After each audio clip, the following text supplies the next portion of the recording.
Assalamualaikum warahmatullahi wabarakatuh dan salam sejahtera. Memperkenalkan, nama saya terlebih dahulu Muhammad Alif Mikail dan ahli kumpulan saya Wan Adlin Muhammad, Ahmad Adam, Roslinda binti Rosman, Jacqueline Jen, dan Nurul Hayati. Di sini saya sebagai ketua kumpulan dan juga ahli kumpulan saya ingin menjelaskan secara ringkas dan padat mengenai pilihan pot yang kami pilih, yaitu C-Pot, yang kami namakan pot ini sebagai Pot of Spirit. Seterusnya, perkara yang perlu dipertitikberatkan dalam membina sebuah pelabuhan adalah faktor. Faktor ini merupakan salah satu perkara yang perlu dipertimbangkan dalam membina atau merangka sebuah pelabuhan. Antara tiga faktor utama yang perlu dipertimbangkan dalam membina dan merangka sebuah pelabuhan adalah depth of sea, kedalaman laut, human factor in ship handling, faktor manusia dalam pengendalian kapal, dan yang terakhir sekali, physical environment, persekitaran fizikal.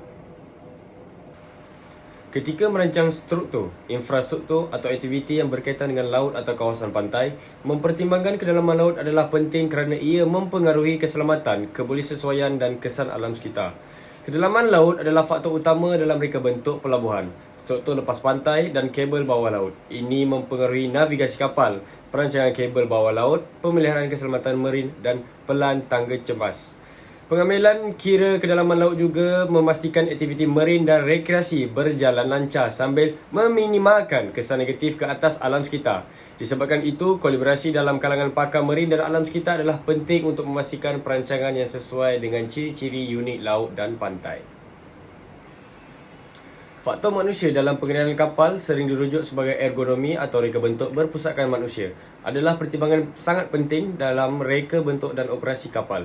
Ini menyebabkan kajian tentang bagaimana manusia berinteraksi dengan kapal, peralatan mereka dan persekitaran maritim untuk memastikan keselamatan kecekapan dan keselesaan.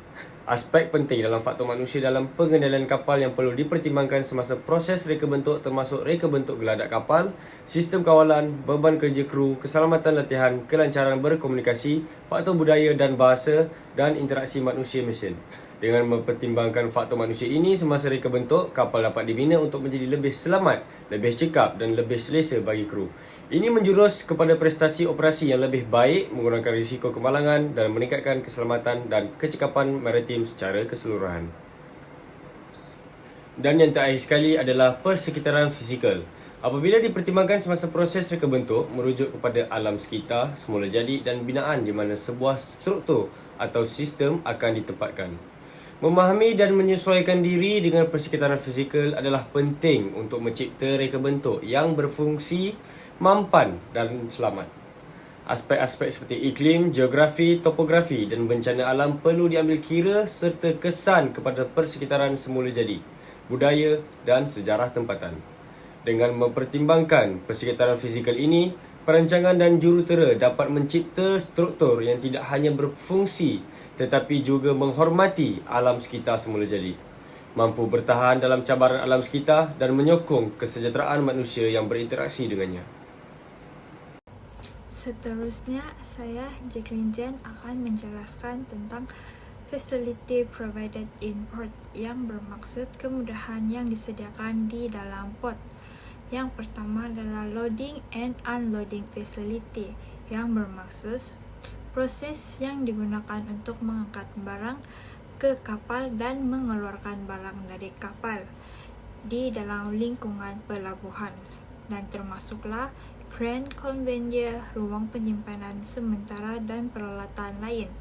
Kemudahan ini penting untuk memastikan barang-barang dapat sampai ke tempat pelanggan dengan cepat. Kedua adalah Logistic Facility yang bermaksud kemudahan logistik dan merujuk kepada infrastruktur, peralatan, dan sumber daya yang digunakan untuk mengurus pergerakan, penyimpanan, dan pengedaran barang dalam proses logistik, termasuklah gudang, pelabuhan, pusat distribusi, dan peralatan pengangkutan. Ini penting dalam memastikan pelancaran pengirim barang. Ketiga adalah Administrative Control Facility. Administrative Control Facility adalah fasilitas yang digunakan untuk administrasi, pengawasan, Ini termasuklah office, immigration, custom, pusat data, dan fasiliti lain yang mendukung pengambilan keputusan. Seterusnya saya akan membentangkan tentang perkhidmatan kapal yang disediakan di dalam pelabuhan, seperti perkhidmatan kargo. Perkhidmatan kargo vokal atau kontena yang bermaksud pihak pelabuhan yang akan memunggah atau memuatkan kargo atau kontena daripada kapal atau kenderaan pelanggan. Pihak pelabuhan juga akan mengendalikan kargo atau kontena dan menguruskan bagi penyimpanan kargo atau kontena di pelabuhan. Seterusnya, perkhidmatan marine. Perkhidmatan ini dilakukan bagi memastikan keselamatan kapal semasa berlabuh di pelabuhan. Perkhidmatan ini menyediakan pembaikan, penyelenggaraan, penyimpanan, dan pengangkutan untuk kapal, tangki minyak kapal, dan kapal air lain. Marine juga menyediakan perkhidmatan untuk kapal keluar dan masuk di pelabuhan. Seterusnya, perkhidmatan logistik. Perkhidmatan logistik antaranya yang disediakan termasuklah pengangkutan di dalam pelabuhan, gudang penyimpanan barang, pembungkusan, pengendalian bahan, dan perkhidmatan pelanggan. Aktiviti ini boleh dibahagikan kepada beberapa peringkat, masing-masing mempunyai peranan penting dalam keseluruhan proses logistik. Seterusnya, perkhidmatan yang terakhir adalah nilai tambah atau value added yang bermaksud pembekal perkhidmatan di pelabuhan menawarkan aktiviti nilai tambah untuk semua jenis barangan yang disesuaikan dengan pelanggan.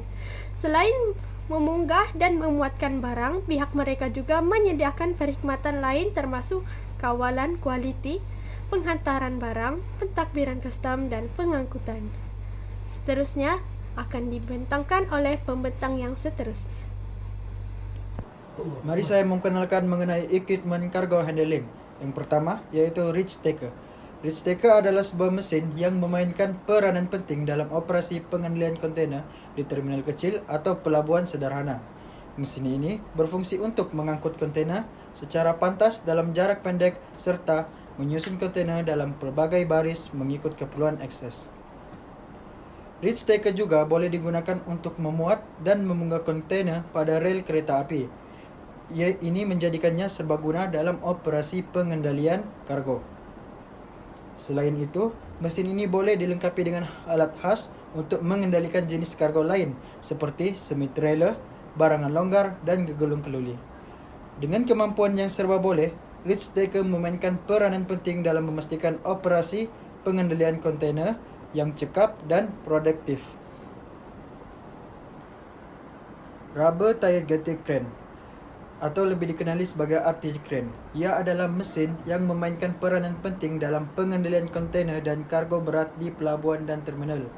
Fungsi utama RTG crane termasuk mengangkat, mengendalikan, dan memindahkan kontainer serta menyusun mereka dengan rapi dalam terminal untuk mengoptimalkan ruang penyimpanan.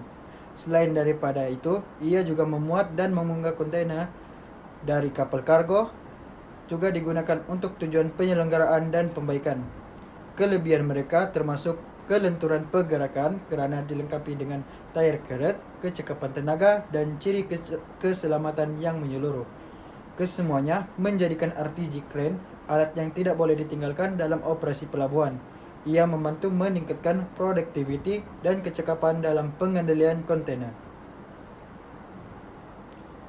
Selain itu, kita ada prime mover. Prime mover merupakan kenderaan penggerak utama yang memegang peranan penting dalam pelbagai sektor ekonomi. Fungsi utama prime mover adalah untuk menggerakkan dan menarik beban yang besar atau berat. Di dalam logistik dan pengangkutan, prime mover digunakan untuk mengangkut kontainer, barangan atau kargo besar di pelabuhan, terminal logistik, dan pusat pengendaraan. Kesimpulannya, prime mover adalah komponen utama dalam menjayakan pengangkutan beban berat secara cekap di pelbagai bidang. Seterusnya, set handler adalah jentera berat yang digunakan dalam pengendalian kontainer, terutamanya dalam pengangkutan kargo antara pelbagai mod pengangkutan dan kapal. Ia berperanan dalam mengangkat dan mengendalikan kontainer dengan cekap, terutamanya di pelabuhan, serta memastikan operasi pengangkutan kargo yang selamat dan berkesan. Yang kedua, forklift. Juga dikenali sebagai truk angkutan, adalah kenderaan industri yang serbaguna digunakan untuk pengendalian bahan dan mengangkat beban berat. Ia direka dengan enjin yang kuat, rangka yang kukuh dan sepasang roda hadapan serta dilengkapi dengan 2 garpu atau pisau di bahagian depan yang boleh diangkat dan diturunkan untuk mengangkat dan mengangkut beban. Forklift datang dalam pelbagai saiz dan kapasiti angkut serta digunakan dalam pelbagai industri untuk tugasan seperti memuat dan membongkar truk, mengatur dan mengeluarkan pelet serta menggerakkan bahan berat. Kejayaan pengendalian forklift bergantung kepada latihan operator yang khusus dan penggunaan yang selamat. Ciri keselamatan dan pemeliharaan berkala penting untuk memastikan prestasi yang baik.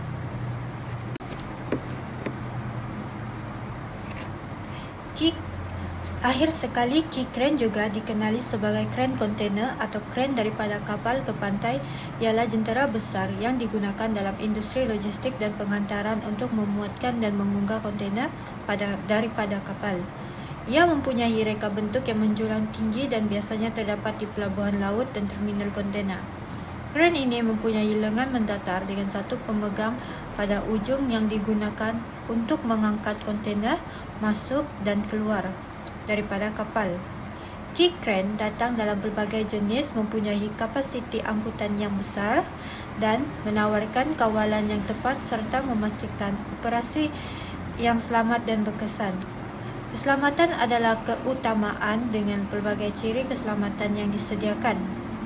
Key crane berperanan penting dalam rantaian bekalan global dengan membolehkan pemindahan kargo yang cekap antara kapal dan pantai yang merupakan asas perdagangan antara bangsa dan perdagangan. Seterusnya, saya akan membentangkan tentang port design. Kami memilih bentuk port ini karena kami terinspirasi daripada Port of Los Angeles yang mempunyai rekaan yang amat mudah untuk kami fahami dan amat mudah untuk kami huraikan. Di dalam gambar tersebut, kita dapat melihat anak panah yang menunjukkan laluan masuk dan laluan keluar yang harus dilalui oleh kapal yang ingin unloading ataupun loading barang di port tersebut. Di dalam gambar tersebut, kita juga dapat melihat equipment ataupun alat yang boleh digunakan di dalam port kami, seperti forklift, truk, dan key crane. Port kami memiliki banyak tempat perletakan barang, kontainer selepas di unloading ataupun loading. Jika kita lihat di sebelah kiri, kita dapat melihat hinterland, yaitu kawasan bagi port authority yang terdapat seperti warehouse.